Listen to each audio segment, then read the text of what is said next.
that I've gotten up and like gone to work, I have wanted to like listen to morning tea on my way to work, because I'm just like, what's going on, you know? What's happening? What is CLC and everybody else in Prague got to say about what's going on, you know? I want the tea.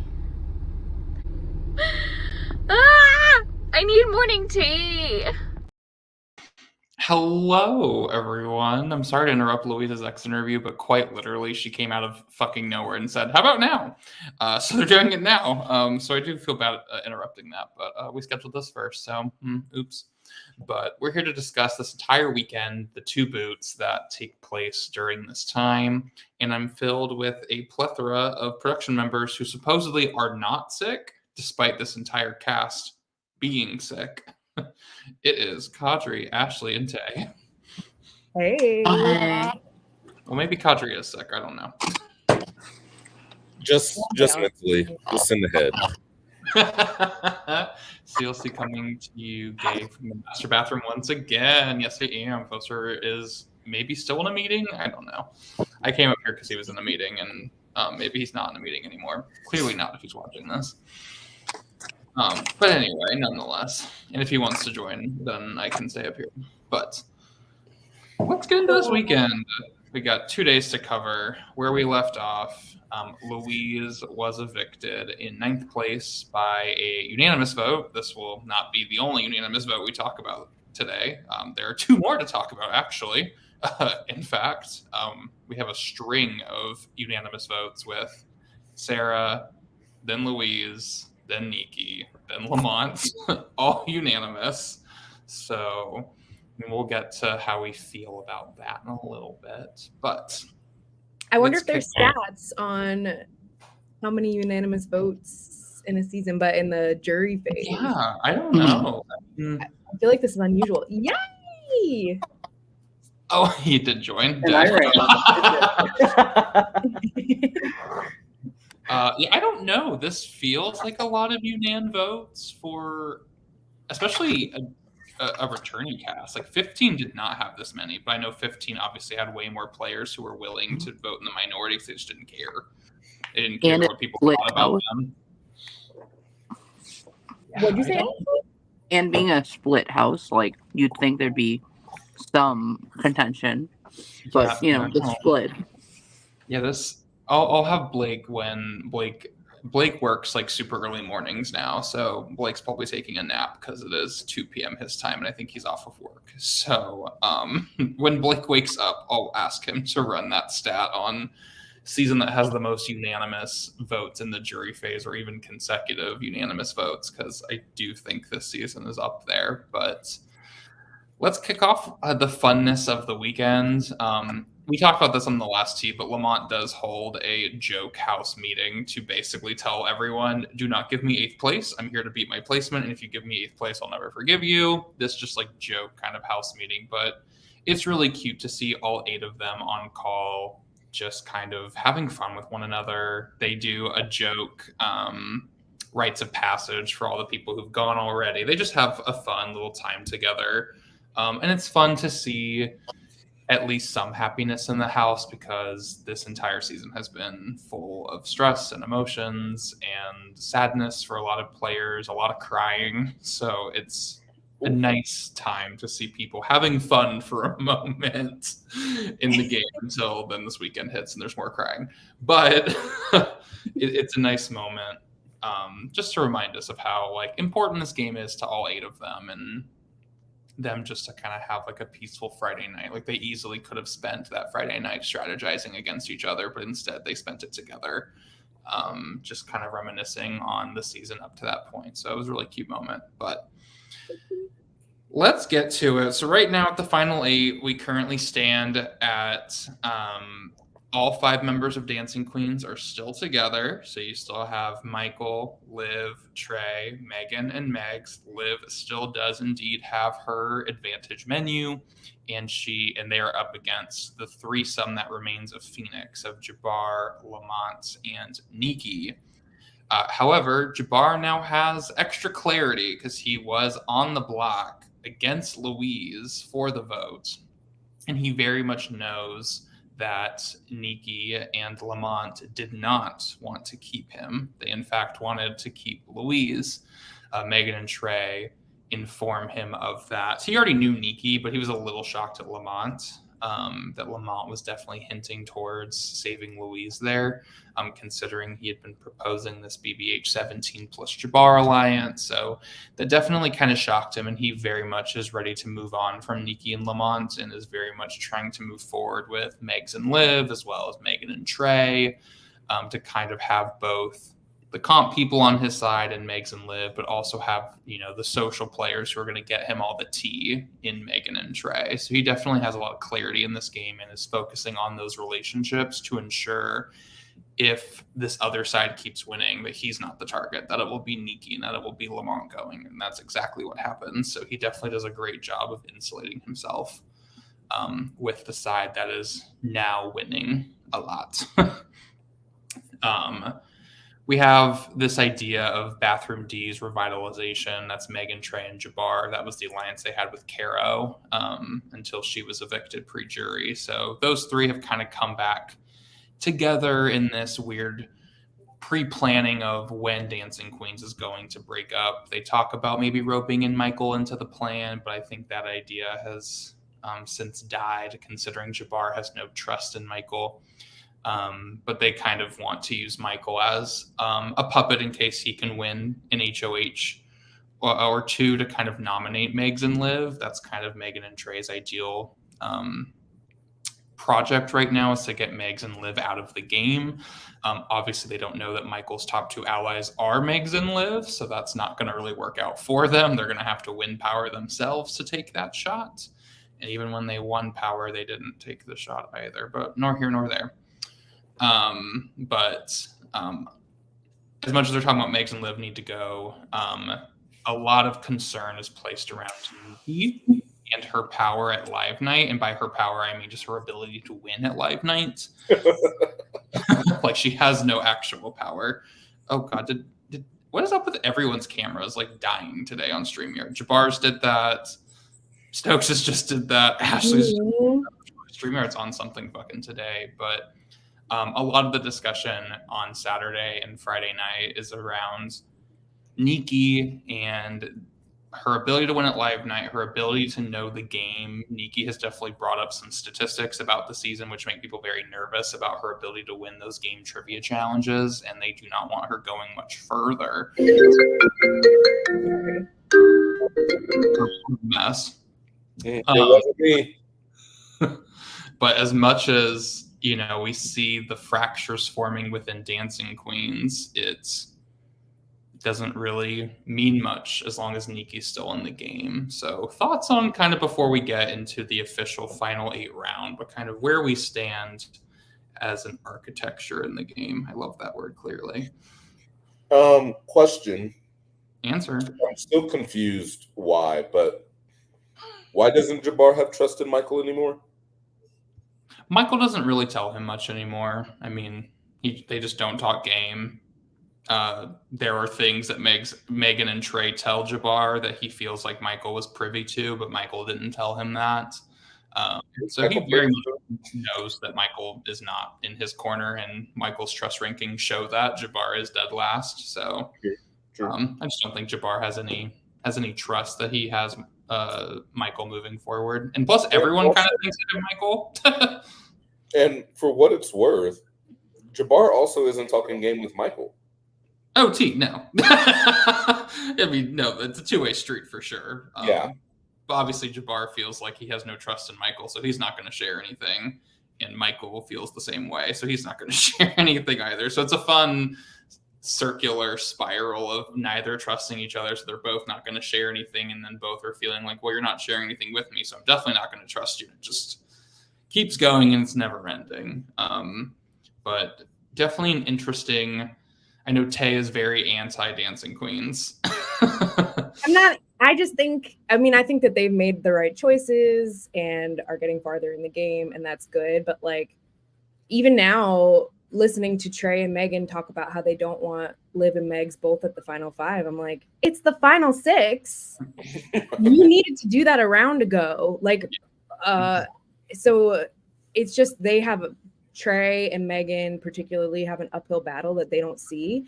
And I do want to give Michael credit for that, because Michael has taken his social game and made it a strategic social game, and where Megan and Trey think they have Michael in their pocket for some reason. Yeah. They think that they do because The jury of it all. so much. And what'd you say, Kadri? It's the pre-jury of it all. Yeah. They've never made a jury. Like they had said early on, like maybe we don't like work together, but maybe we like look out for one another kind of thing. Mm-hmm. And they don't pay attention to it the entire game. And now that the end game is in sight, they're like, oh, let me loop in Michael. No, bitch, you're a little too late. My baby is set. Yeah. I think there were, I think to Liv's credit, her power really united Dancing Queens to the point, while there was dissension, that they felt no need and felt that they had no right to break up Dancing Queens, considering Liv could just go, oh, you want to retaliate? Well, then go up on the block, or I'm going to use this power and thwart your plans. So I think Liv really asserting that advantage kind of forced this groupthink mentality. So good on her for that, because she's one of the biggest benefiters or beneficiaries of this move. But yeah, I think Megan and Trey are starting to realize that they don't really love how this top six is set up for them, and I don't love it either for them, but I think that they've realized it's a little too late. And I think that taking shots at people like Louise, taking shots at people like Nikki, when you, and some Jabbar brought it up, and we'll get to it during the Nikki and Lamont vote. Jabbar brought it up. We keep saving all the people who are worse at challenges because we are in the mentality of, as long as Dancing Queens exists together and we keep getting rid of the comp threats on the other side, then us as an alliance will keep winning. But if you eat all the comp threats and all you have left is Liv and Megs, who's going to stop Liv and Megs? Yeah. No one. And they kind of took away the only competitor who could challenge Liv and Megs in that game trivia department. I think Jabbar has a shot, but if I'm putting my money on someone to win game trivia, that's Liv or Megs. And I don't trust anyone else to really challenge them there. And that's what the end game of Big Brother is do you know what happened this season? And I fear that they've taken out the people who would have given them a run for their money because they were so nervous about Dancing Queens existing, instead of thinking about, when are we going to get rid of Megs and Liv? When can we do that? And I think they're realizing that runway is almost out of time. And it honestly should have been live night. Like Trey winning HOH. Oh, yes. Jumping but like, agreed. Well, that's the perfect time to get rid of someone like Liv and Megs. But yes.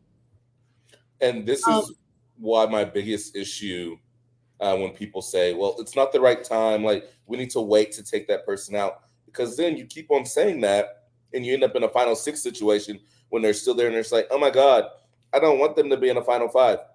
Bitch, that's two people you don't want in a final five with no double evictions. Yeah. I mean, I definitely said this in the VL, and I was like, when I looked at the cast when they was first released and I saw all 18 people, I said people like, there is no chance where we get to a quote like finale week situation where Megs and Liv and Nikki and Jabbar and Lamont are all still in the game, and here they are.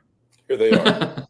I mean, as of what we're still technically talking about, like Nikki is still technically in the game as we're talking, and all of them are still here. And these absolute, and it's not even like they're up against people that are like fodder. Like they were also up against pretty big people, pretty big players. So I figured at one point, like someone's going to take the shot at Megs. Megs took the shot at Liv in round 2 and it didn't work.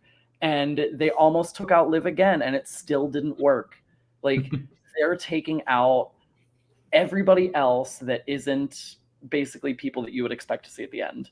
And like one of my hot takes at the beginning of the season was Jabbar is going to be pre-jury. Because he should. Because he should have. I mean, I expected at least 2 of them. Like, with how much Liv was going on the block or how much Liv was in danger, I really expected Liv to basically, like, barely survive her round 2 nomination, even though she won veto. But, like, I expected her to barely survive that round, and then she goes up again, and during the co-HOH round, I thought she was gone. Like, there was no chance that they were going to allow her, somebody like Liv, who has all that power, who can do anything, basically. Like, she is such a powerhouse in this game. And you're going to squander that chance at taking her out and making her a pre-juror, no less. And then they... I have to laugh. They've let Jabbar and Liv survive the block twice. Twice. Like, do you know what kind of crack you have to be smoking? Literally. And one of the things that like lives rent free in my mind is week 1 when Rick was like, I know I shouldn't trust anything that Lamont says. I know that he's lying to me right now, but you know what? I'm going to trust him anyway. And here he is in the final 8. Yeah. I mean, and she's out. I'm sad. Squeaking his way through the game. Yeah, there's a lot of fun poetic moments here of this final 8, like Nikki surviving as much as she did, and Nikki slitting people's throats in the split house, how she split that up and how pissed people were about that. And I'm like, you had multiple opportunities to eat her out and y'all didn't do it. So a lot of really poetic moments that lead here to our final 8 and kind of where we're currently sitting, which is super fun to see in a returning season. And it goes to show, we said it in the cast assessment, good players will be good players and they will find a way to make it to the end, no matter the perception, no matter the circumstances. Good players know how to make it. And as much as Megs came in with a huge target, Liv, huge target, Jabbar, huge target, they're here in the final 6. And I go back to a conversation between Megs and Jabbar early on when Jabbar asked her, what do you do like with your threat? Like, how do you play knowing that people find you as a threat? She said, I just ignore it. I just pretend I'm not a threat. And I'm like, that's so real. That's so real. Yeah, love it. Don't try and play around it. Yeah. Just play like it doesn't matter. Period. And I mean, it's worked out for them. In some regard, though, like you get to a certain point of the game, there's only one winner. Every single person is a threat in a different way. So if you think of yourself as the biggest threat, or you think of yourself as a super threat or something, like everybody's a threat in the end. Anybody can win. Yeah, we reach that meta port of the game where it's how much is too big of a threat where you're actually not a threat because you're going to constantly be a target, versus you've got people who are under the radar, not seen as a threat, and therefore are a threat. Like, you get to that fun part of this game where we start to contemplate what is truly a threat. Is it being under the radar and no one's really suspecting how good you're playing, and next thing you know, you're in the end? Or is the threat you physically see in front of you and it's very clear and evident smacking you in the face? And it comes down to what the jury values, because if the jury values, if this particular BBH20 jury values social over comp wins, then like Michael's probably a front runner. Yeah. But and Megan probably a front runner, because they have been so social and have not won as many competitions as Megs and Liv and Jabbar have. But because there's always, Big Brother, I think, is more comp reliant than to make moves than Survivor is. But like, if you win out, there could be people who say, what was your social game, because you had to win out to get here. Yeah. So, we know that this jury is definitely more strategic focused as of right now with Louise, Sarah, Erica, Lamont, and Nikki. They're definitely looking for who played the best overall through and through game, and they want to know how you positioned yourself strategically and how you cut people when you cut people. So we know that they're looking for strategy. So that's why I know Josh posted his power rankings earlier today, and most of us are pretty much in agreement that those are kind of where we stack everyone up right now in terms of their winner equity with the jury. So that's why we view Liv and Megs as the front runners, Megan and Michael at the bottom, and then you've got our middle ground with Jabbar and Trey, who have good games, just not as strong as Megs and Liv have. So, but again, it's top 6. I said it yesterday during the commentary stream. Did I see Gavin winning at final 6 of 19? Absolutely fucking not. But he clutched out some wins and took out the powerful players, took out the players that the jury wanted to reward, and that is what snagged him the win. So it's not over. It's very much far from over. Anyone can start making the moves that will impress the jury here near the end. But we got to get to the top 6 first. So at the top 8, we have our Dizzy Cup HOH Challenge, full of puke. Lots of puke. So much puke. Ew. So much. Truly, this weekend got everyone real sick. Oopsies. But Michael is the HOH. And he is one of the few people. Really, him, Liv, and Megs are the biggest supporters of Dancing Queens going as far as they humanly can together. Megan and Trey have started to obviously show signs that they want to disband the group in relation to Megs and Liv and getting rid of them because they are threats. But Michael wins HOH, and it's evident that we're nominating 2 people that are not in Dancing Queens. He promises safety to pretty much everyone in Dancing Queens. And throughout the night, just basically confirms that it's going to be Lamont and Nikki with a Jabbar renom. Ultimately, Jabbar, he has a better relationship with Jabbar than he does with Lamont and Nikki. And he's also really referencing Live Night, where Nikki nominated Michael, Lamont evicted Michael, and Jabbar was one of the few people that did save him immediately told him, you've got nothing to worry about. Don't worry about me. I'm evicting Erica. You're good. So it's a pretty simple day. I mean, Lamont does, try his hardest to get off the block. He definitely is worried that if Nikki wins, then he's out. Rightfully so. And Lamont is very much throwing Jabbar under the bus to Michael, saying that Jabbar literally last round was HOH and was considering nominating you. He literally told you your face that he was considering nominating you. That if Jabbar wins in the future, you're going up. And Michael does tell Lamont that he's between Lamont and Jabbar. I know there is dissension over, did Michael say it? Did Michael not say it? He did. He did say that Nikki's for sure going up, and he's between Lamont and Jabbar for the other one. And Lamont definitely tries his hardest to get Jabbar up instead of him. Lamont does very much own the fact that he did throw Jabbar under to Jabbar, thinking that, I guess, honesty is the best policy. It's going to come out that I tried to throw you under the bus. And Jabbar said, noted, and fuck you. That bothered me so much. A couple of things that I feel like Jabbar has done wrong these last couple rounds was like, Nikki said to Jabbar, I think if you win veto, you need to play it on me. Because Nikki really saw that the other side, this Dancing Queen, like I think of the 3 of them, Jabbar, Lamont, and Nikki saw clearly where the lines in the house were and tried to tell Jabbar, like, no, you need to win veto. You need to play it on me. Like, that's the only way Lamont, Nikki, and Jabbar could have all 3 stayed in the game.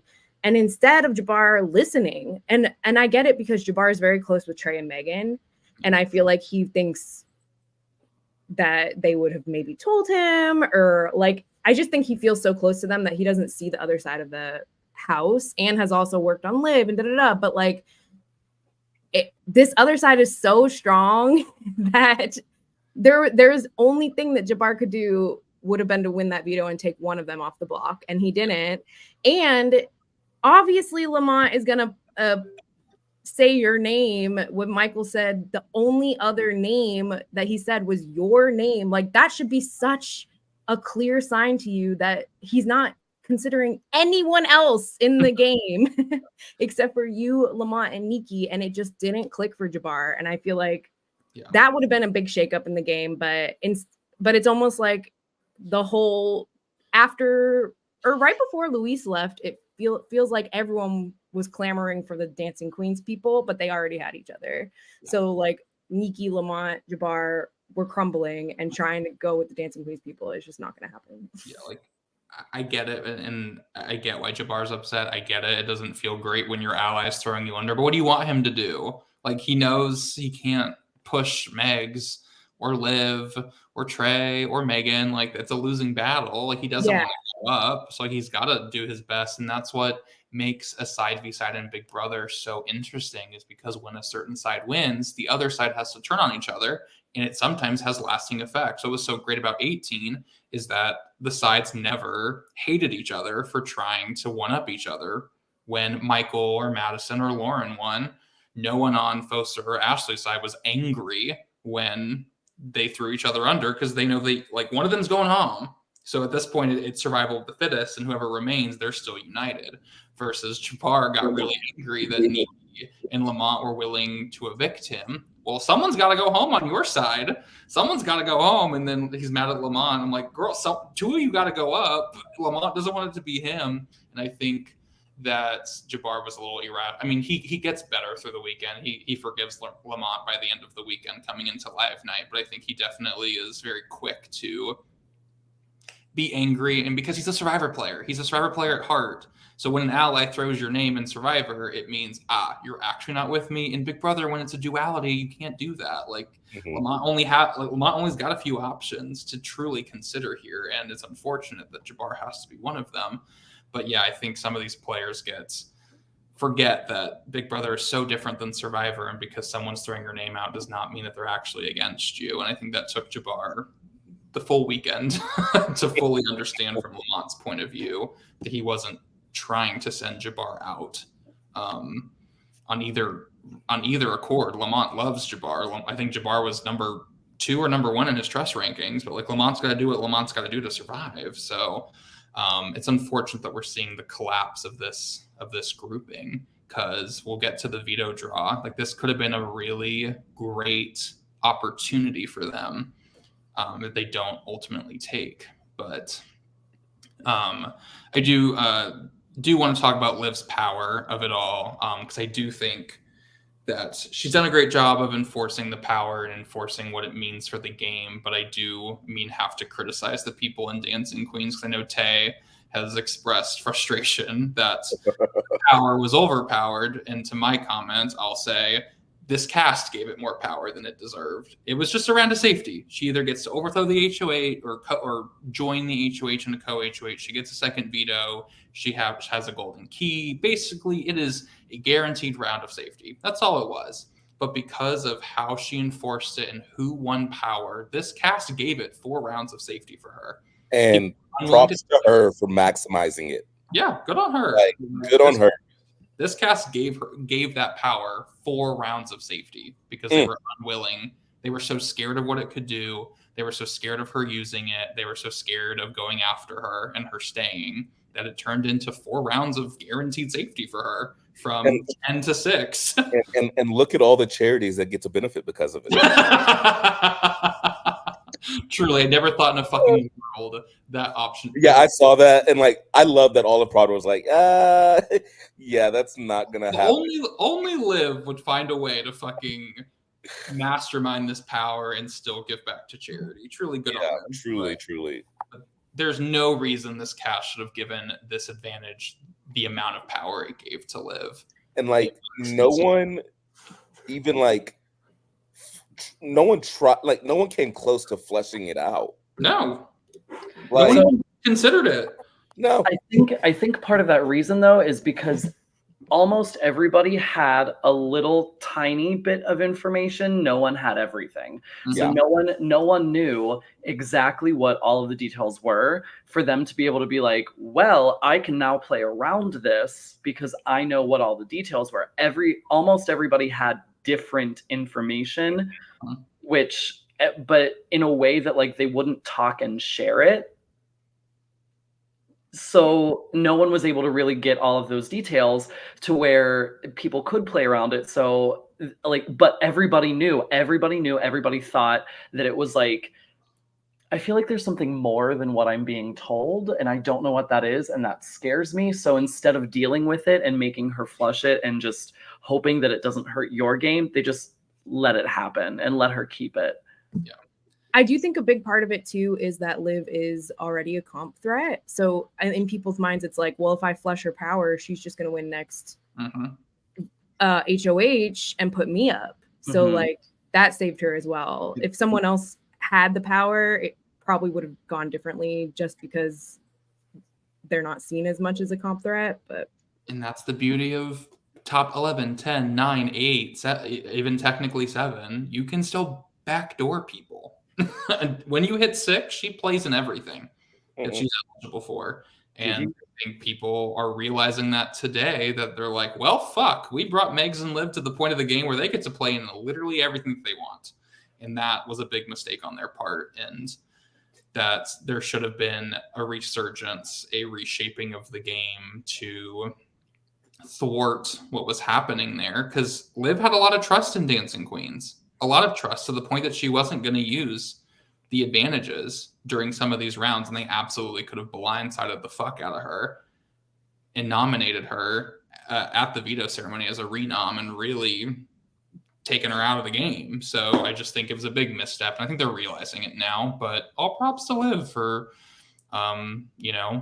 putting her foot on everyone's necks and being like, "You're not going to come after me, and don't you fucking try it." And they all said, "Yep, you're right. We're not going to do it." So good on them. But let's get to the top 8 veto draw, where we have we're adding in Jabbar's playing. Liv and Trey are selected as well by random draw. It's the sea salt and paper competition, where we've got 2 groups. The winner of both groups will face off, and by a stroke of fucking miracle, Group A ends up as the 3 remaining members of Phoenix. It's Jabbar, Lamont, and Nikki. And then Group B is the Dancing Queen members that are playing Trey, Liv, and Michael. Group B, obviously, their worst nightmare is Nikki winning this veto. That's their worst nightmare. So they plan to throw to Trey to allow him to play in the finals because he feels the most confident in the game. Cool, great, awesome. But this is where I think, to Tay's point, that Jabbar was so over his own alliance. He was so tunnel visioned that this could have been such a prime opportunity, even for Lamont from his perspective. We throw to Jabbar, allow him to go to the finals. If he's able to win, he takes one of us off. Someone from that side has to go up, and maybe, just maybe, we push for someone like a Megs or a Liv, who is a huge comp threat and needs to go, and maybe we can change up the game. Obviously, it's Michael as HOH, so Megs and Liv aren't going up. But they don't know that. No one knows how close Michael is to Liv and Megs. No one knows that. I think they kind of suspect Liv and Michael, but they do not suspect Michael and Megs. And I think that was just a huge misstep opportunity for them to try and give Jabbar a 50% chance of winning it. And instead, they played for themselves, leading to the fact that Jabbar basically took the stance of Nikki can go, I don't care. And very much, once Lamont took an early lead, started to throw the challenge to Lamont to ensure Lamont won, when this really could have been such an easy, as Group B threw to Trey, they easily could have thrown to Jabbar here, and had Jabbar really fucked up the game a little bit. But we don't see that.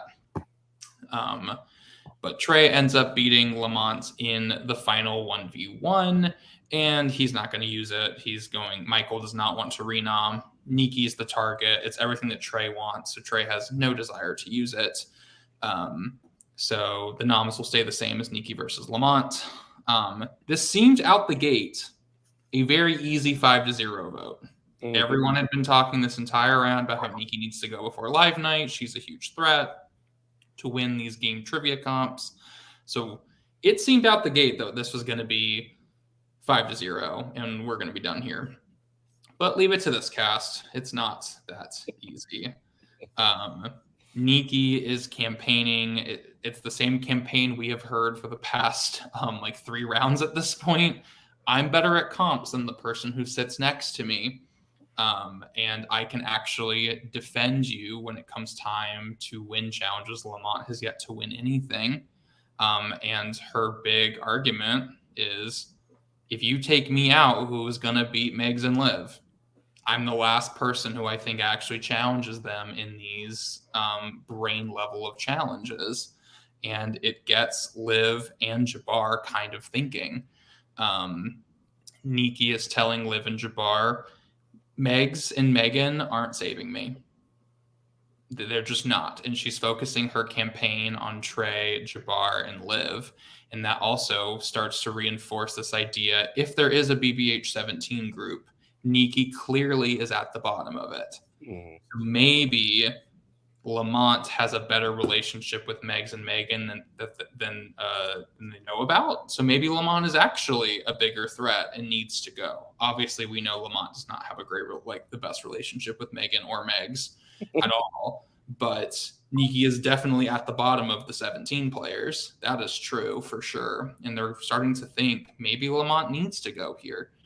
Niki's promising to go after Megs, Megan, and Michael, which isn't true, but she's going to say what she's got to say to hopefully get the votes to go her way, which is a drastically different campaign than how Lamont is going around about it. Lamont is basically relying on the laurels that he's established and the connections and the bridges that he has built with Megs, Megan, Jabbar, and Trey, hoping that what he has done up to this point has been more than what Nikki has done and that people should just save him. He really isn't promising much more than that outside of our relationship is stronger right now, so you should just save me. His pitch to Liv and Jabbar are both pretty bad, which I think also helps to why Liv and Jabbar are considering trying to save Nikki here. Like, he calls Liv and he basically is like, I don't need your vote. I already have the votes to stay, but I would like your vote. And Liv's like, well, what would you do at Live Night if you won? And he's like, if you voted for me to stay, I would honor your vote and not go after you. And she's like, well, you're claiming that you already have all these votes to stay. So, like, who's going to go up then? If everyone saves you, you only have Michael to target. Someone else has to go up. And he goes, well, I'll spin a wheel, I guess.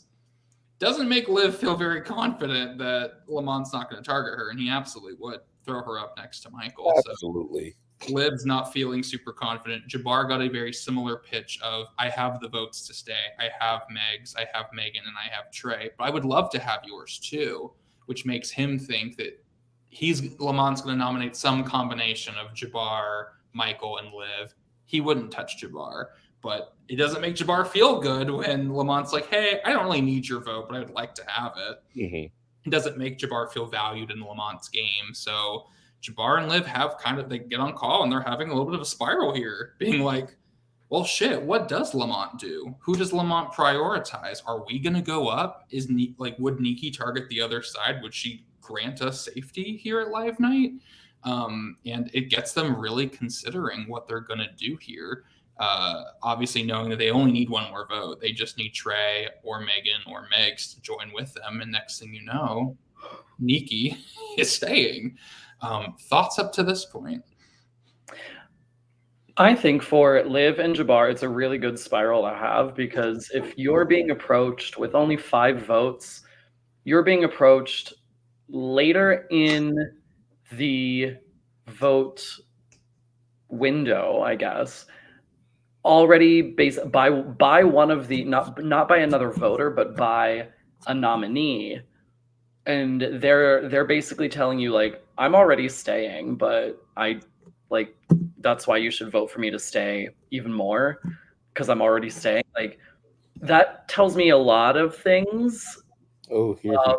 What is Lamont's relationships with those 3 that he's already confident that they're not gonna flip, that he's already staying, versus Nikki, versus where do I stand, versus am I going to go up if you win, which based on, the last 12 rounds, you're probably not, but like, still on that off chance, like, what if you do win?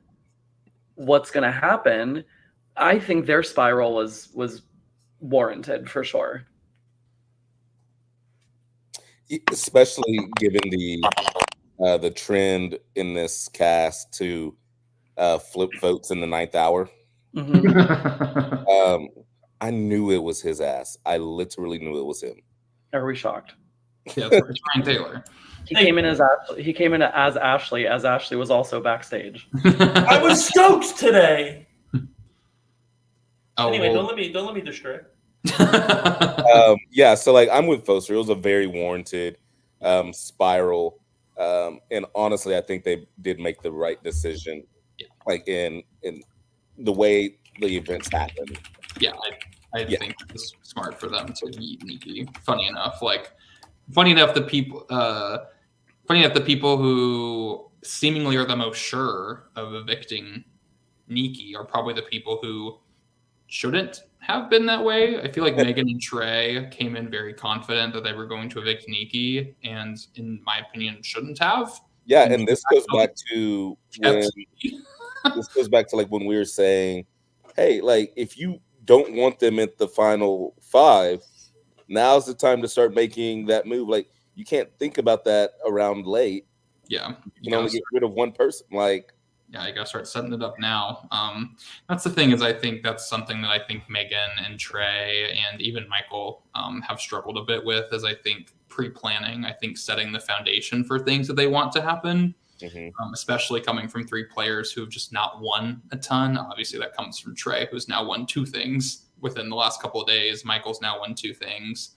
Megan's won nothing, but Megan has had an upward trajectory lately in challenges. So, like, y'all aren't consistently winning and can't do it yourselves. So you need to start laying that foundation work earlier so it can come to fruition at some point. So I'm a little frustrated with them in that regard, because they're upset right now in terms of the architecture of the final 6. I'm like, well, you could have done things to prevent this. But you didn't plan ahead of time, and you thought things would just kind of like magically happen in the moment. And that's just not how this particular cast is going to work with people like Jabbar and Nikki.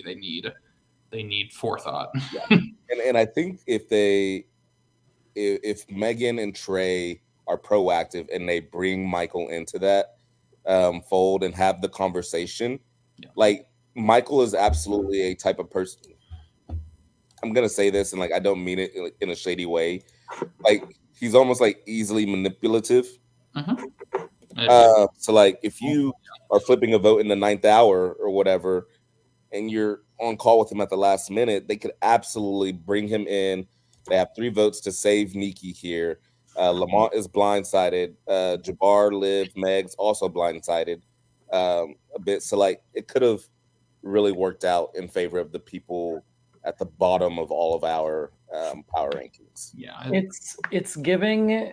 And I'm really sorry if you have not watched the finale and or have not finished BB25, on you at this point, or if you care about the finale at all, how it ends. But I'm making a reference. It's giving Bowie Jane at Live Night when she and Matt had every opportunity to take Jag out and just said, you know what, let's yeet America because she's not in our alliance. And then the final 3 rides to the end and Jag wins because he's the only person with a game at the end. Because like I'm at what point do Megan and Trey and Michael say there's no chance we're beating Liv and Megs? Like, sure, the final, like if Jabbar goes here at 6, great, awesome. The Dancing Queens made the final 5. You're out in 4. Like you're out in 5. You're out in 4. You're out in 3 because the people who are winning comps are 2 people, not everybody. Like the comp win equity is not even. So like you're basically guaranteeing that at least one of Megs and Liv are going to be the final 2 at this point because they're the only people winning anything. Yeah. And like. Oh, good. How did Meg's game change? I'm gonna say for the better when she joined the Dancing Queens with Michael. I think at this point of the game, when there's 45. a 5 alliance, you'd probably want to let someone else take your alliance member out and be like, oh, I didn't mean to. Like, you know, I think it might be okay to lose a number so you can make your way to the end. That's kind of where I'm thinking. Especially but also lines like that, like you have to get rid of a number before you all make the final. But I think, in my opinion, but they have to do it in a way that, for at least for the individual, not as an alliance, obviously, but like as an individual, that is your game defining move. Is like, I took out Megs, I took out Liv. Yeah. That is like they're out of the game because I did this. Versus like we all set this up, and like Jabbar, who got 6th place, put up Megs, and we just voted her out. But that's because she was up against da-da-da. Like that's not a game defining move. Which of these players is going to have a game defining move? I don't think any of them have it yet. And I don't know if they will. Yeah. So. Well, you don't think any of the final 6 have had a game defining move? No, the Megan, Megan, Trey, and Michael. Okay, I was about to say Foster. Yeah, the other 3 definitely all have game. Yeah, and Trey's getting there. Trey has a few moments, but I'm still waiting on his villain era to fully come full circle on him to actually do something that's truly villainous. Because sure, people see his move against Lamont at Live Night villainous, but like we all knew that he wasn't. Him and Lamont have been at odds since the Caro vote. Like it hasn't been. I mean, hell, they've honestly been at odds since the Rizzo vote. So They've been at odds since the Alliance of Black Coffee was created. yeah, they've just, Thank you. they've just never had full trust in one another. So it is what it is. But after this Jabbar and Liv call, they're kind of on board to save Nikki, and right now they turn their sights to Trey. Trey is dead set on saving Lamont. Trey has no interest in doing that. Trey would rather just try to ensure Lamont does not win at Live Night. They then try Megs, and Megs rightfully sees no benefit in trying to keep Nikki because Nikki actually is a competitive force, and Megs would like that to not be in the game right now because she has no relationship with Nikki. She's fine keeping Liv in because Liv would legitimately keep Megs in the game. They have a deal, so... but she doesn't need Nikki and Liv both in the game, so she's not interested. So then they turn their sights to Megan. Jabbar hops on call with Megan and presents the argument that's been in discussion right now, which is for people like Megan and Jabbar who have not won things consistently, is yeeting Nikki a bad idea in the sense of, are we just handing Liv and Megs, a comp run to the end of this game? Should we keep someone who can challenge them?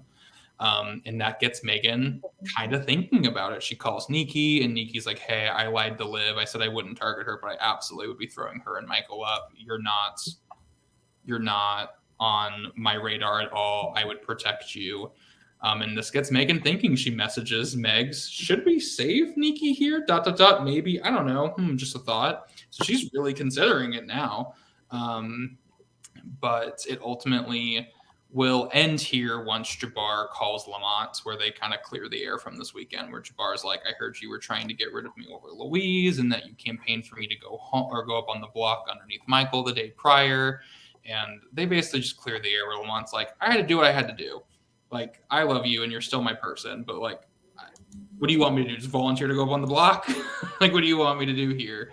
And Lamont's like, yes, I have done things that have not been the best for you, but I'm still with you. Like, we've just not been in a position of power, and I'm just trying to survive, but I've got nothing against you moving forward. And he's like, if I win, you're good.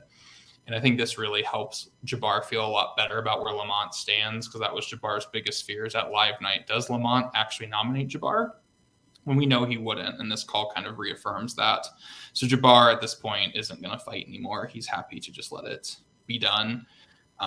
So it ends up being 5-0 as we expected it to be, but there definitely was a fun little roller coaster ride to get there. But Nikki on her way out spills what's happening. Nikki tells Jabbar that Megs and Liv are working together and you need to be careful because you're allowing the two biggest comp threats to just work together and get to the end. So be aware of that. And then Nikki tells Megan, hey, Liv, Megs, and Jabbar are the biggest threats in the game. They're going to win, and they're all working together. So you need to not allow them to continue winning. And does this go anywhere? No. But she gives Megan and Jabbar some extra information that that at least Jabbar was already privy to. He knew Liv and Megs are working together, but like I think tried to enlighten Megan as to like what she should be doing here. And she has a perfect opportunity with her top ally and Trey winning the Live Night HOH, but we'll get there. So it's time for Live Night. Dancing Queens is still all together with now just Jabbar and Lamont on the outside. Megs and Liv have a deal to make it through Live Night together, and they join in with Michael, who those are his top two allies that they want Dancing Queens to make it through the night. They do not care who goes between Lamont and Jabbar. They prefer Lamont to go, but they'd prefer it not be anyone from Dancing Queens.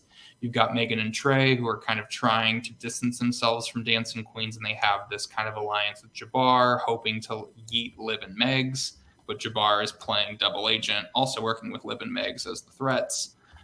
So TBD on what they're actually going to do, because Megan and Trey have discussed at Live Night if they get the opportunity, they're going to take a shot.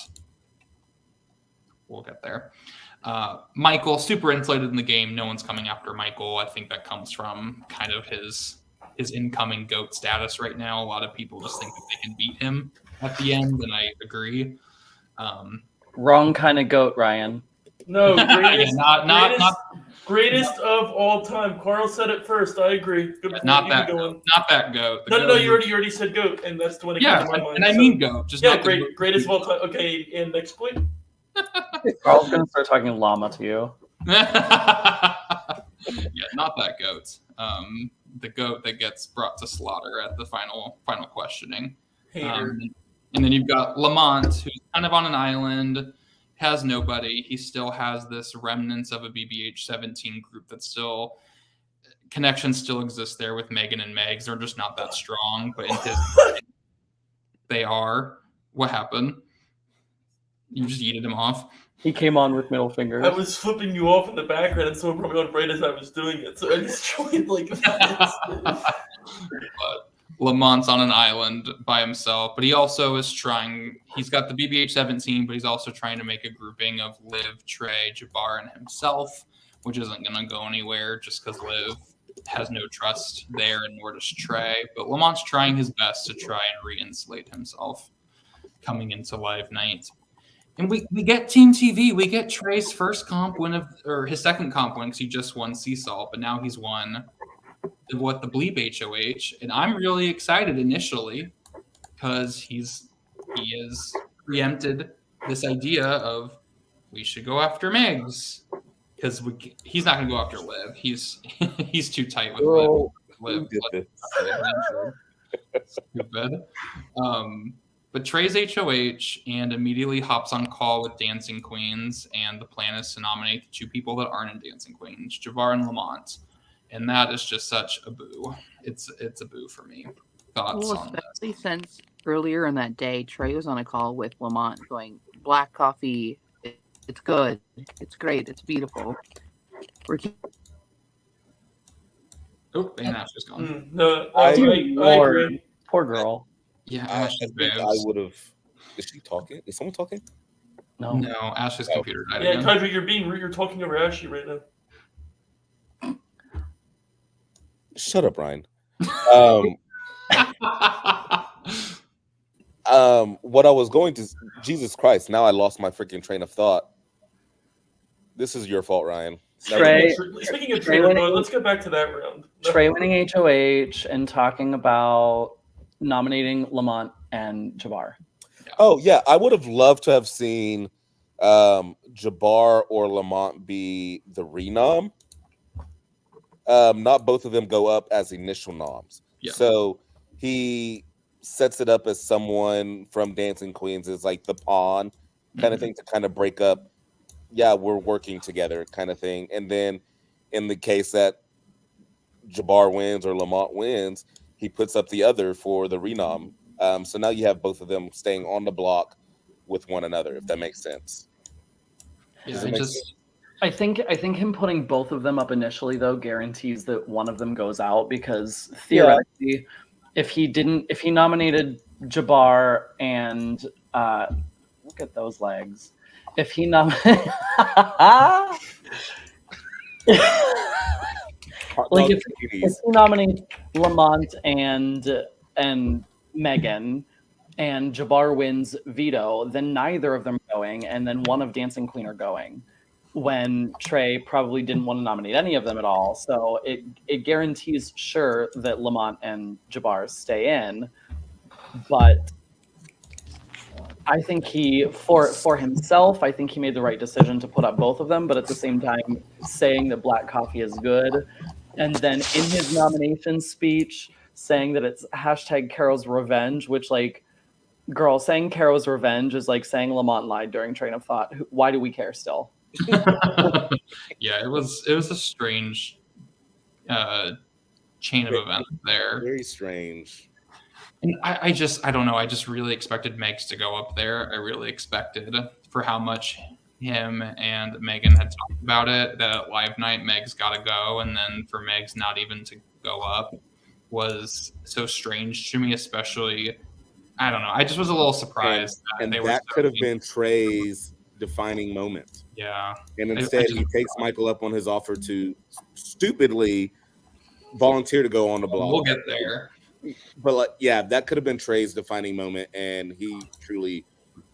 And I will say, even if he puts up Megs and Megs somehow stays, having the realization that this is the move that I should be making to put myself in a better position. Like, I am at least aware enough that this is what needs to be happening right now because I am not winning competitions. I need to take out somebody that is winning competitions and likely has a greater chance at taking me out because she's winning everything.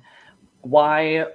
Like, I'm at least aware that this is the move that needs to be made, even if she stays. So you can at least say that you tried. You can at least say that if you make it to the final two, I tried, it didn't work, but at least I saw what needed to happen. Versus Michael is like, you're basically allowing Michael to have a move ahead of you because he's volunteering, saying, I trust you to put me on the block. I trust everybody voting to keep me safe. This is a move that Michael can now use that you can't.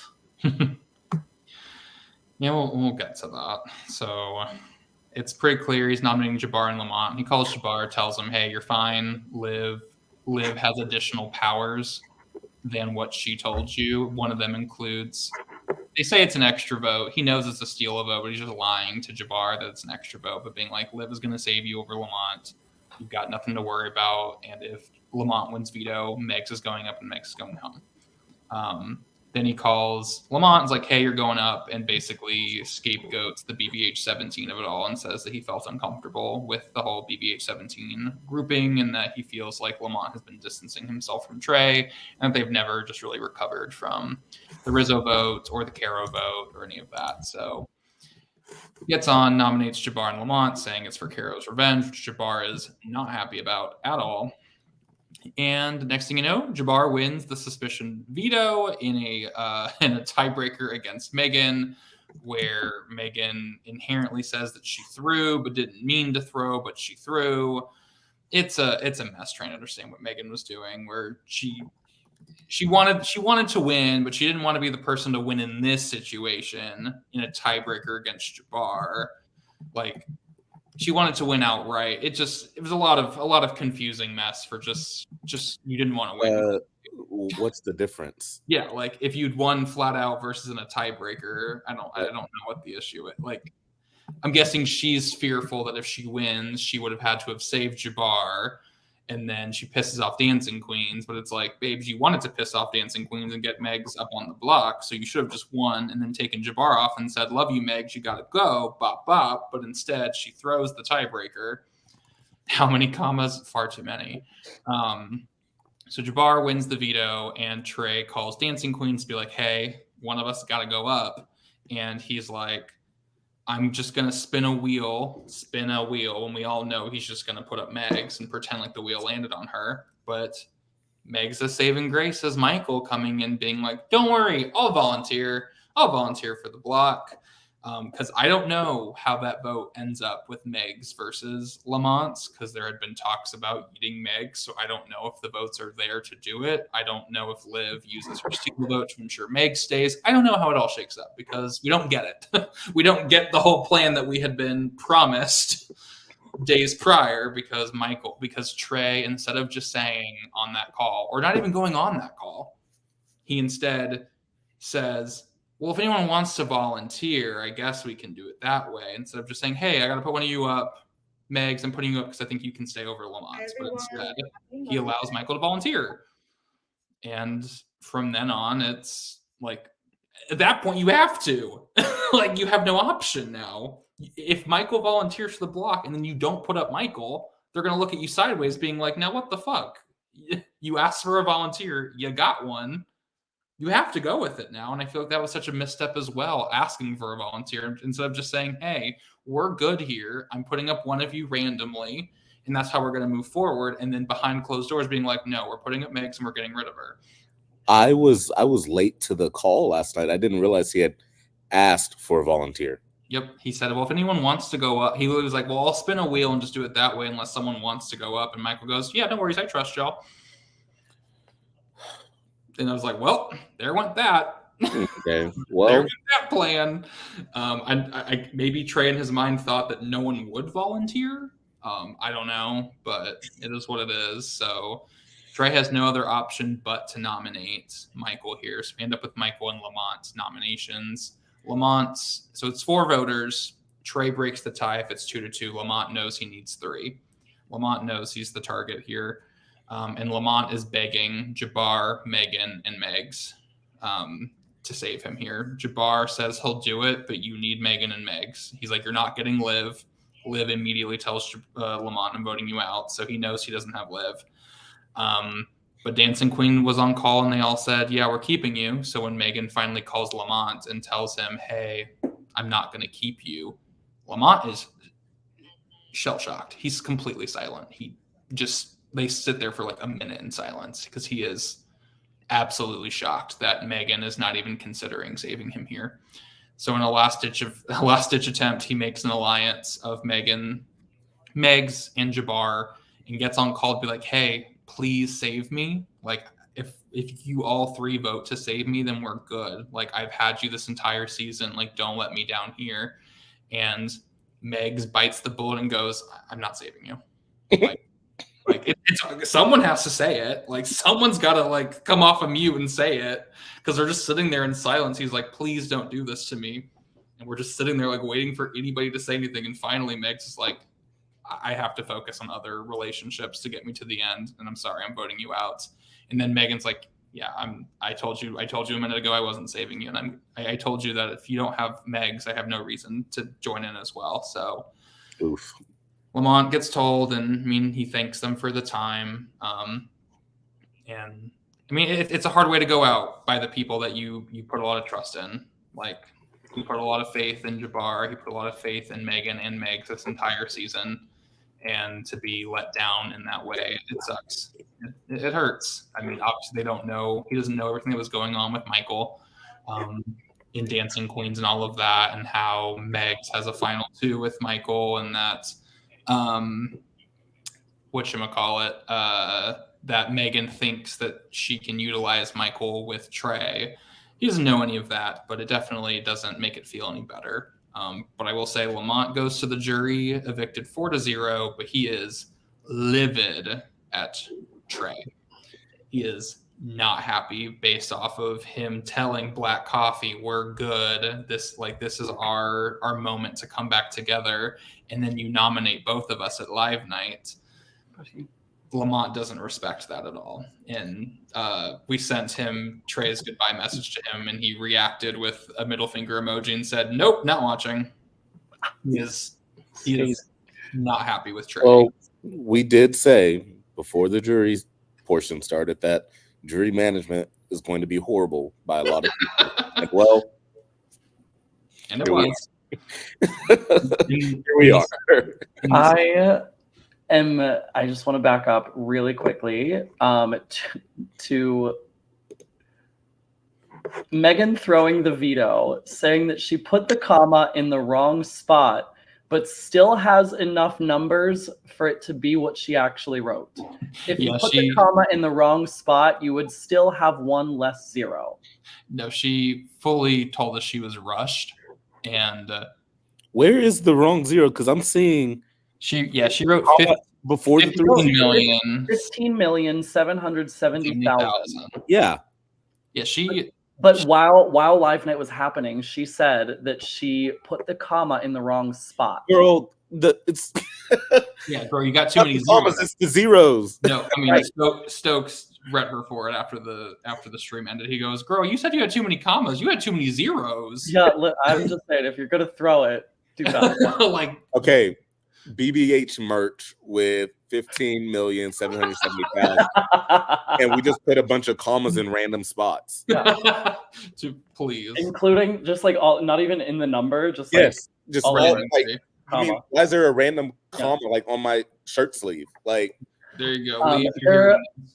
I will say there was a moment during Live Night where I was doing like 9 things all in my headphones at the same time. I was listening to a final tribal council. I was listening to another tribal council. I was listening to Live Night. I was listening to the commentary. And I popped back in when I saw Lamont talking, and he was talking about like, I have influence, I have this, I have that, da da da. And I thought this was his like he already got voted out speech, but it was his like pre-vote speech. And I was like, I understand you know that you're going, but like, I like if I'm just now viewing in, I thought you got voted out. Oh damn, this is okay. And then Michael was just like, same thing, you guys. Love you all. Okay, peace. I'm like, oh my god. Yeah. Well, Michael was like actually worried. Trey's kind of scared him at the last minute about the votes and where they were going. So Michael was like legitimately, yeah, he was like, I just put my trust in these people and I'm going home. Yeah, I mean, I'm very nervous. And as you should be, being a nominee. There are only one of two people, not one of 8 or 7. One of two people is going home, and you're one of the two. You should be scared. Like, even if everybody has given you 100%, especially this season, like you should be scared. But then also, look, I don't know. I'm hoping, because obviously, like, we don't get and yes, this is why you maybe don't volunteer, especially this late in the game, because you never know what people are going to think. You never know what their priorities are going to be. You don't know what they're thinking about your personal win equity. Mm-hmm. And we have been told that Michael's in-game win equity has been going up because people think that he is going to win the game. I don't know why, but I do. you never know. Yeah. So like Michael should have been scared. For Lamont, I hope, my worry with the way that he went out is that he is going to harbor them again.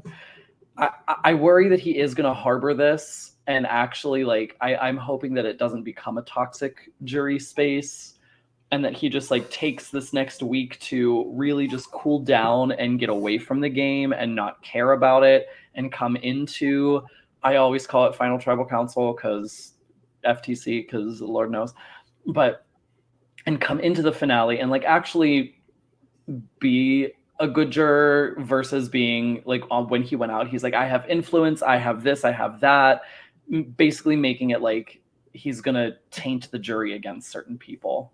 Yeah, they haven't talked. He walked in and said, hey, and he's like, it was a great time, but I'm gonna peace on out for the night. So they have not talked since live night ended. So peace on out. TBD on how any of that factors in at all. The only thing they discussed since live night was how impressed they are that Liv didn't need the advantage for 4 rounds. So the only discussion that's happened is pro Liv. But yeah, nothing else has happened. So I'm intrigued to see, like how he handles. I mean, I think the only person he's really upset with is Trey, for obvious reasons.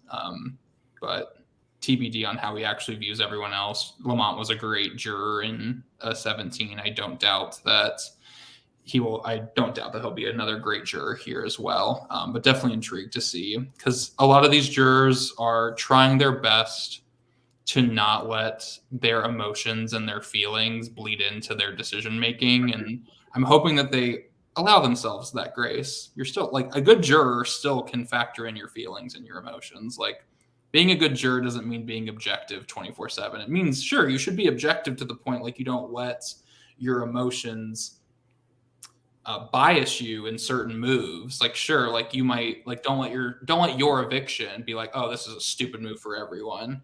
Like you should at least recognize that it was good for certain people for you to leave. But yeah, like you still have to factor your emotions. If someone made you feel like garbage and shit, that's still a valid reason to not vote for somebody. You're allowed to feel that. Yeah, I mean, the jury management portion is mostly social. So yeah. Like if you went out because somebody just burned your ass and no one else did, but that person made the final 2, like, and that's the reason that the other person had a great social game with you and still made similar moves, but the other person burned your ass, like it's a good reason to have an quote emotional reaction and vote for the other person, because they didn't burn your ass. So it's valid if you want to stay in your emotions, as long as it's not the sole driving force, in my opinion.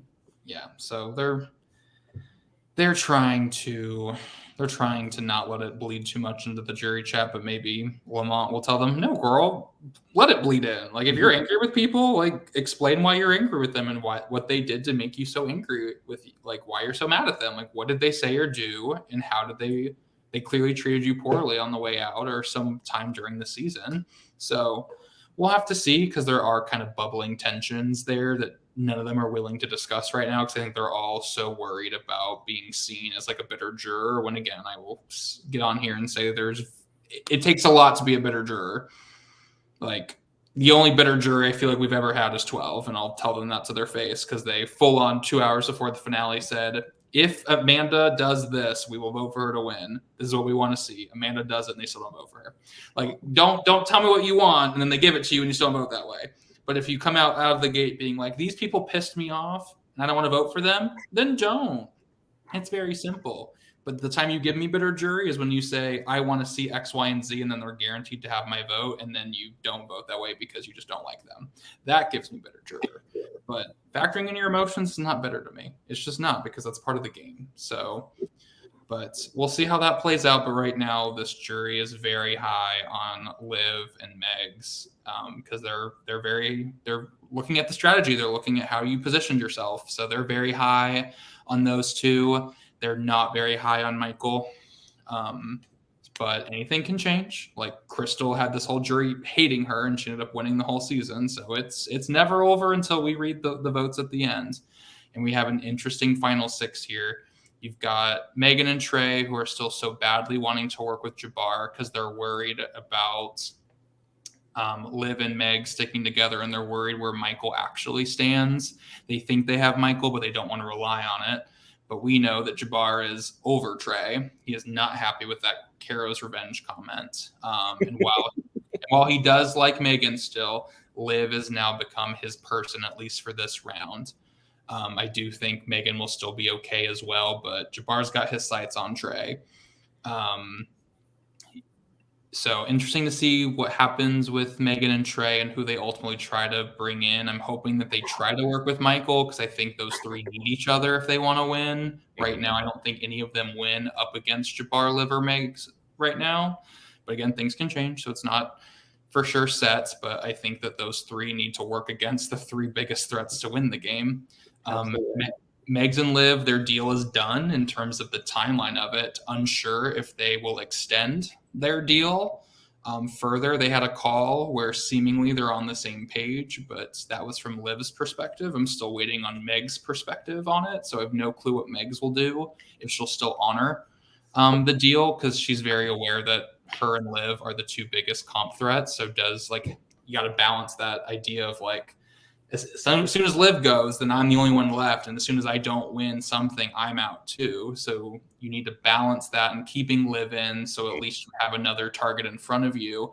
But if you let Liv go too far, then she's in the end game. So like, Megs is trying to balance all that out as well. So TBD on where Megs actually stands. Liv wants Megs at least into 5 for sure. Liv sent 250 messages about what the fuck she's doing this round. It's a lot of messages. I've had to pause reading multiple times. It's so much. She's going down every avenue. If this person and this veto and this vote and that. But I was going to say, I think I'm not high up on Megan anymore. Like she dropped a few spots in my rankings. And I do think that obvious throw is going to come back up, and it's going to, I think, ruin her game almost. It could. Luckily, the jury's high on her still, though. They still like her as a person. No one feels burned by her. I think it's hard to look past the 0 comp wins.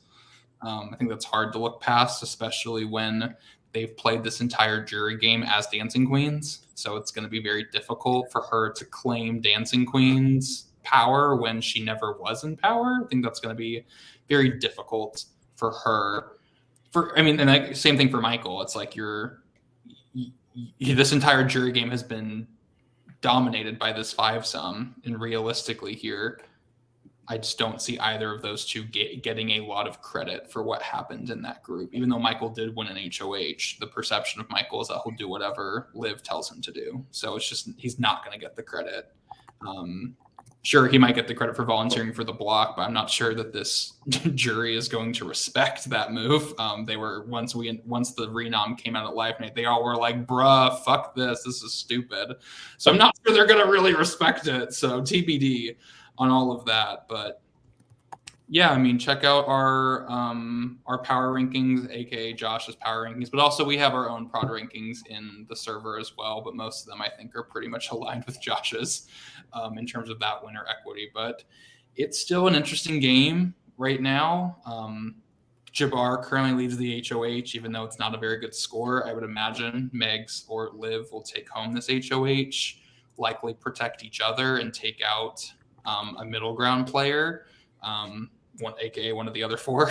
TBD on who that ends up being. If Megs wins, it might be Jabbar.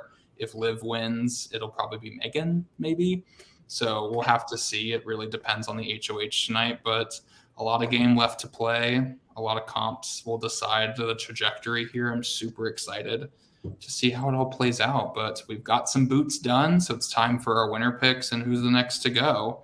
Oh my God. Someone's winning of the six. It's the question of who. Well, our guest can go first. Hello, Foster. Hey. You're the guest in this household. We're in the same house. Oh my. Damn. Okay. I think.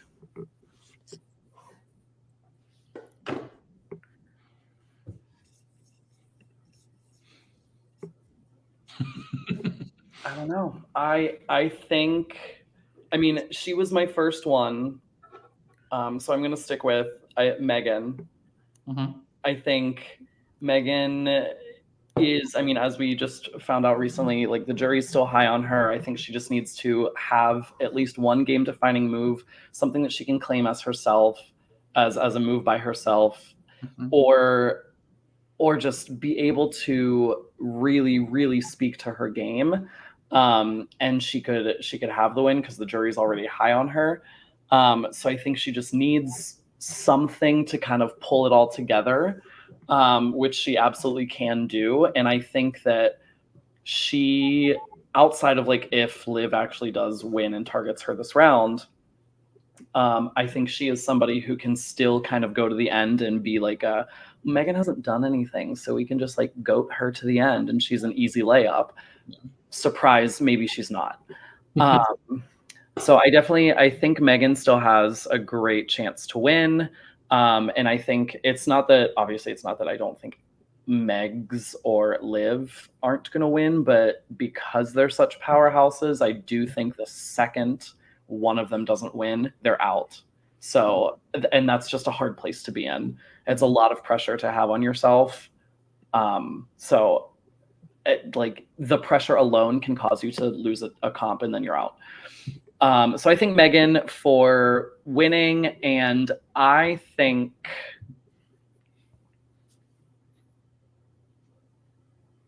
Trey is going out this round. Interesting. I mean, yeah, I think Megs or Liv is going to win this HOH, but that has such different HOH like noms. Like if Megs wins, I could see it being Jabbar and Trey maybe, and that would probably lead to a Trey boot. It might lead to a Jabbar boot. Jesus, I don't even know. But as much as Liv wants Megan out, I think a Liv HOH doesn't get Megan out because she would put up two people. I don't see a combination of voters sending Megan out here underneath Liv HOH. And I'm not sure if Megs would put up Megan.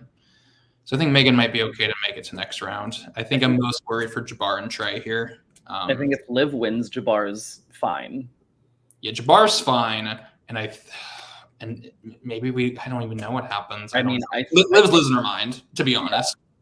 Liv doesn't know what to do. And she is. Because she wants to be in the end with Michael. She doesn't want to lose Jabbar underneath her HOH. She's got this deal with Megs, which would leave her with Trey and Megan, but she doesn't want to put up Trey either. Like, she knows she wants to put up Megan, but I don't see a vote set that sends Megan out if Liv can't vote.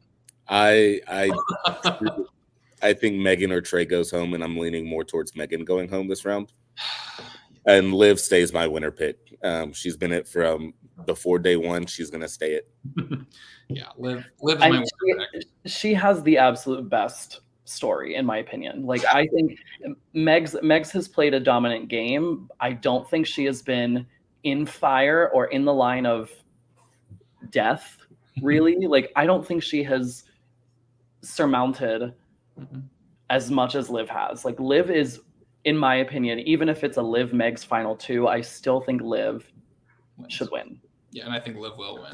I think Liv beats everyone on the board right now. She is the far and beyond front runner to me. Absolutely. She beats anyone at the end. Period. Absolutely. Period. She's going to stay my winner pick just because I think if Megs honors the deal and keeps Liv safe here at 6, even if Liv doesn't win this HOH, I think is crucial. I think the biggest obstacle, in my opinion, for Liv winning the game again is the finale. Yeah, absolutely. I mean, yeah, Liv's got to get out of her head. She's got to not overthink things, like how she's sending 200 messages about what she wants to do just tonight. Yeah, and she will. I fully believe that if there is anything that is unfinished business, it is Liv in a finale. Yeah, I feel like you just retweeted everything that I said. I did. I have your Twitter right here, and I'm just reading it all. No, yeah, I'm gonna stick with Liv. I was about to say. I was like, wait, when did I tweet about orgs? Because if so, please shoot me. But no shade to all of y'all who tweet about orgs. It's your alt Twitter. Yeah. I don't tweet, period, but I would never tweet about orgs. The fuck not. Yeah. That's just not my tea. Nor do I want people to know that I am invested in these. That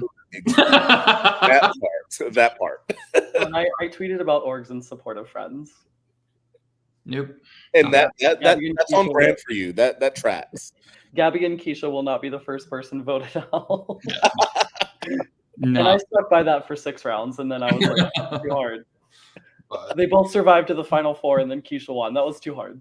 But stick with us. We'll crown an HOH tonight. Likely nominations tonight. That's the current schedule. But wait, what are your picks? Winner is still Liv, for sure. I'm not backing off of Liv until she's evicted, honestly. Until Liv is evicted, I will still think she's the winner contender just because Live, laugh, love. Choo choo. Get on the train. So I'm rooting for her just because I think she's got the best story. I do. But I would not be mad at all with the Megs win either. I think she's done a ton too. And I wouldn't be mad at any of the other 4 of them, honestly. Like, again, ultimately my preference is towards Megs and Liv right now. But that's the thing. Gavin impressed me last season. He took out the 2 biggest people who I also was rooting for in Kevin and Julia. Yeeted them out on both of his HOHs and became the front runner, and I was impressed. So, like, impress me, and I'll start rooting for you. But right now, I'm manifesting a Liv Michael final 2, where Michael comes out of nowhere. Carl, you can shake your head.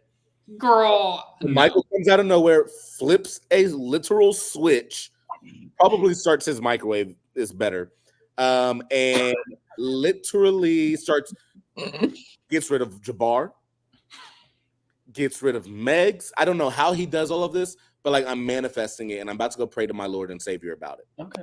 I'm just saying, if you're not taking out Liv and Megs, I think there's something wrong. Honestly, that too. There's something wrong with you. Like, if you're not trying to take those 2 out and questioning where you're at in this game, and if you have the perception of how the jury is going to value their winner, because Megs and Liv are the front runners, and if you're not taking them out, those juries going to side-eye you real hard. The other 4 have a very difficult, like, it's basically 4 against 2, even though none of them see it that way. It's 4 against 2. Yeah. And see it that way. And what? And they need to see it that way. They need to see it that way. But I will, because I'm pretty sure I said it the first time I was on T. If there's one thing Jabbar knows how to do, it's win an All-Star season. It's win a returning absolutely. season. I won't be shocked if Jabbar's in the final 3 with only one of Liv or Megs and then yeets the other one out at final 3 and takes the game. I'm not out on Jabbar. He should yeet Liv if he gets that far. But yeah, and again, I think that's also the scary part of this part of the game is whoever the HOH is that takes out Liv or Megs becomes a huge threat again. So I know people are scared to do it because whoever does it gets the resume point, and But you have to. Someone's got to take the bullet and say, you know what, I'm going to be the one to take out Megs or take out Liv, and I know that's going to put me as target number one, but someone's got to do it or they're going to win. So it's not going to happen this round because Megs or Liv is winning this HOH, but unless Jabbar wins it, but I can't imagine they will do. No, Liv Def has this in the bag. So if she wants it, fuck knows if she wants it. She keeps going back and fucking forth on it. So who fucking knows? But Liv is gonna get in the challenge and decide in the moment as she's like halfway done. She's like, I want this. I guarantee. Here's I think Liv, and she was kind of talking about this in her pro chat before I stopped reading. She was like, I want to fight for the final 5 HOH and then the final 4 veto. And I always kind of like, maybe not the final 5 HOH, but like, I think she wins final 6 and then goes for the final 4 HOH and then just veto, like plays in the veto for final 5. Yeah. Wait, what? Like, she's talking about going hard for the final 5 HOH. Yeah. So I think it'd be better for her to go for the final 6 HOH, not the final 5 HOH, and then be able to play for the final 4 HOH as well. Yeah. You have just a little bit more room to pivot if you're outgoing at 5, but if you're outgoing at 4, that's having been that person, that is a lot of pressure to put on yourself because you only have the final 4 veto to basically save yourself. Mm-hmm. And especially if you're in the position that Liv is in, if you lose that final 4 veto, every single one of those people are taking you out. That's now, Michael. That's too well. Okay, no offense. Michael's going to win that veto over Liv. No. At final 4. No offense. But someone could make, if the HOH wins both challenges, they could make Michael the voter. If he he's wants there. to go out. Right now, yeah, someone needs to go shake Michael and tell him, you crazy for having Liv and Megs as your top people. Shake him crazy because he stands not a chance in hell against either of them. He needs to start working with Trey and Megan. But Michael has got a big heart, and his heart right now is with Liv and Meg. I can't blame him because they've done a great job of managing him. They've done a very good job, and they deserve to reap the benefits of it. They deserve to have someone in their corner when they fucking shouldn't have anyone but themselves. It's just impressive. So, Meg put him on the block, though. She has managed him so fucking well that it's incredible. These players forget too much for me. Like, I get moving on for the time being, but they forget a little too much. Yeah, because Michael wanted Nikki out because Nikki was putting him on the block, and I'm like, Meg's put you on the block. Where's that same energy? Yeah, bring that same energy. Yeah, I don't know. There's some things I don't fully understand, and that's okay. Tay, who are your winner and next out picks? I hate this. Oh, It's too many people I like. Only 6. I didn't know so many people I like were going to be in the final 6.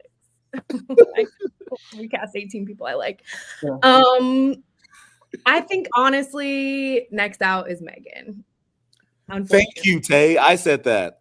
I do. I don't want that to be the case, but that's where the people who are winning comps are going. So that just seems like what it's going to be. And winner pick, Liv. Yeah. Triple L, baby. Live, laugh, love. Yeah. Live, laugh, love. Even though if Liv wins, I fear for her at Winners at War. I fear for her. Oh, yeah, absolutely. I fear for Liv or Megs if they win this season. I fear for them at Winners at War. And when they decline and just I get it. I have to watch. Did you all do your winner and next out picks already? Yeah.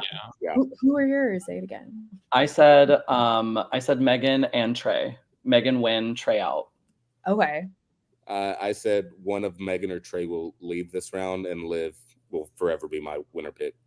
Yeah, Liv's my winner pick. I'm between Jabbar, Trey going out, and right now I lean Jabbar leaving here this round. But we'll see.